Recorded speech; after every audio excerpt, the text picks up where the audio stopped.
ഇന്ന് ഞാൻ പുതിയ ഒരു വീഡിയോ ആയിട്ടാണ് വന്നിരിക്കുന്നത് കേട്ടോ. എന്താ അറിയോ, എനിക്ക് ചെറുപ്പം തൊട്ടേ, അതായത് നല്ല നല്ല സാധനങ്ങളൊക്കെ ഇങ്ങനെ സൂക്ഷിച്ചെടുത്ത് വെക്കുന്ന ഒരു സ്വഭാവം എനിക്കുണ്ട്. അപ്പോൾ 1994 ഓഗസ്റ്റ് 11-ന് എൻ്റെ അമ്മയുടെ ഏട്ടൻ, എൻ്റെ സാമി മാമ അമേരിക്കയിലാണ്. അപ്പം അന്ന് 11-നാണ്, ഓഗസ്റ്റ് 11-ാം തീയതിയാണ് സാമി മാമ വരുന്നത്. അപ്പം അന്ന് വൈകുന്നേരത്ത് ഞാൻ സ്കൂളൊക്കെ വിട്ട് വന്ന ശേഷം അമ്മയുടെ വീട്ടിലേക്ക്, എരുമിയൂരാണ്, അങ്ങോട്ട് പോയി. അപ്പം അങ്ങോട്ട് പോയപ്പോൾ ഞാനാണ് ആ വീട്ടിലെ ആദ്യത്തെ പേരക്കുട്ടി. അപ്പം ആരെന്ത് കൊണ്ടുവന്നാലും ഫസ്റ്റ് എനിക്കാണ് തരിക. 4 മാമന്മാരാണ്. അപ്പോൾ അവരെ കണ്ണിലൂണിയാണ് ഞാൻ. അപ്പോൾ അന്ന് എനിക്ക് കൊണ്ടുവന്ന സാധനം ഞാൻ നിധി പോലെ സൂക്ഷിച്ച്, 2 സാധനങ്ങൾ, അതായത് കുറേ ഡ്രസ്സ്, കുറേ സാധനങ്ങൾ ഉണ്ടായിരുന്നു. പക്ഷെ അതിലത്തെ ഒരു 2 സാധനങ്ങൾ ഞാൻ എടുത്തു വെച്ചിട്ടുണ്ടായിരുന്നു. ഒരു ഡോളും പിന്നെ ഉള്ള സാധനം കാണിച്ചു തരാം. ആ ഡോള് അത് പുതിയതുപോലെയായിരുന്നു ഉണ്ടായിരുന്നു കേട്ടോ. പക്ഷെ എൻ്റെ മൂത്ത മോള് 2013 ജനിച്ചു കഴിഞ്ഞ ഒരു 6 മാസം ഇല്ല, ഒരു 3 മാസമൊക്കെ ആയപ്പോൾ എൻ്റെ അമ്മ കളിക്കാൻ വേണ്ടിയിട്ട് കുട്ടിയുടെ കയ്യിൽ അത് കൊടുത്തു. അന്ന് വൈകുന്നേരത്തെ അതിൻ്റെ തല വേറെ, കൈ വേറെ, കാല് വേറെ ആക്കിയിട്ട് എന്താണ് അങ്ങനെ ആക്കി വെച്ചു. അപ്പോൾ പിന്നത്തെ രണ്ടാമത്തെ ഗിഫ്റ്റ് എന്ന് പറയുന്നത് ഞാനേ ഉപയോഗിക്കാതെ സൂക്ഷിച്ചെടുത്ത് വെച്ചൊരു സാധനമാണ്. അത് എന്താണെന്നുള്ളത് ഞാൻ കാണിച്ചു തരാം. അന്നത്തെ സമയത്ത് അതൊക്കെ ഒരു കിട്ടാക്കനിയായിരുന്നു. ഇന്നിപ്പോൾ എല്ലാ പിള്ളേർക്കും കിട്ടുന്ന ഒരു സാധനമാണ്. പഴയ ഇതാ കണ്ടോ, ഒരു ബോക്സാണ്. 72 കളേഴ്സുള്ള ക്രയോൺസ് ആണ്. അത് ഞാൻ ഉപയോഗിക്കാതെ ഒറ്റൊന്നും ഞാൻ ഉപയോഗിച്ചിട്ടില്ല. ഇതൊക്കെ ഇങ്ങനെ പൊട്ടിയിട്ടുണ്ടായിരുന്നു കേട്ടോ. ഇതൊക്കെ പൊട്ടിയതാണ്.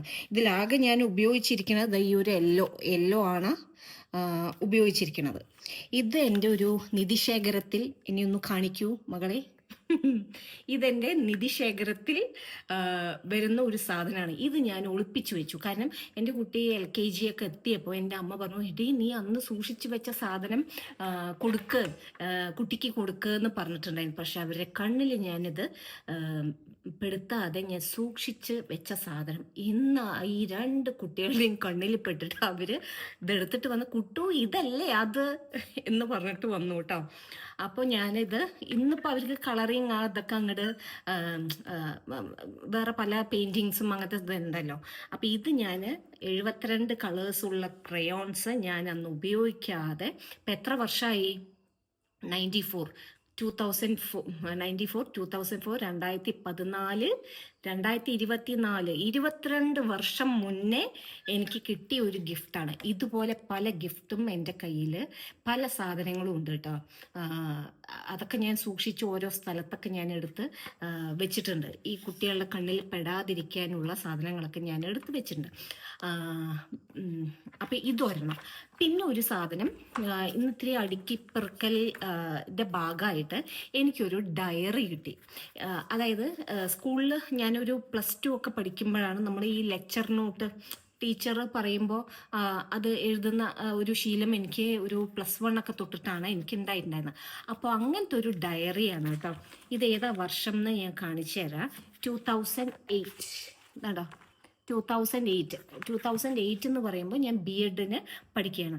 ഫ്രണ്ടിൽ തന്നെ എനിക്ക് ഞങ്ങൾ അന്ന് ക്ലാസ്സിലൊക്കെ ഇരുന്നിട്ട് എഴുതുന്ന കാര്യങ്ങൾ, അതായത് ഇതിപ്പോൾ എൻ്റെ ഫ്രണ്ട് ഒരു ശില്പ എഴുതിയ ഒരു സംഭവങ്ങളൊക്കെ ഫ്രണ്ടിലുണ്ട് കേട്ടോ.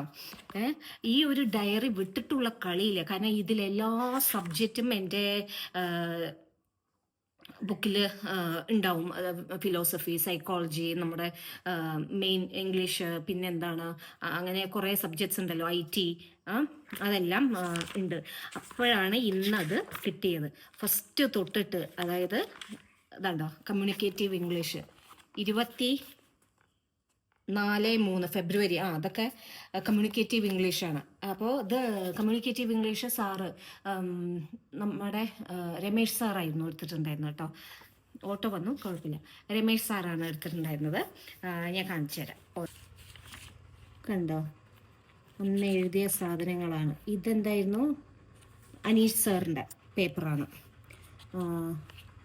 ടാലി അങ്ങനത്തെ എന്തൊക്കെയോ സംഭവം. ഇത് അന്നും എനിക്ക് പേടിയാണ്, ഇന്ന് പിന്നെ ഒന്നും അറിയില്ല. അങ്ങനത്തെ സംഭവങ്ങൾ, ഇതൊക്കെ ജനറൽ പേപ്പറായിരുന്നു. ഇത് കമ്പ്യൂട്ടർ, Ctrl+S ഒക്കെ കാണുന്നു.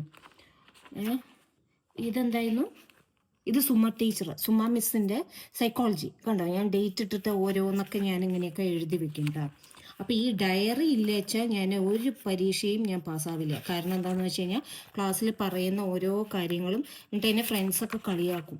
അപ്പോൾ എന്നെ ഫ്രണ്ട്സൊക്കെ കളിയാക്കും. ടീച്ചേഴ്സ് തുമ്മിയാലും ഞാനിത് എഴുതി വെക്കും എന്നൊക്കെ പറഞ്ഞിട്ട് ഞാൻ അരുണ മിസ്സിൻ്റെ ഫിലോസഫി, അരുണ മിസ്സിൻ്റെയാണത്.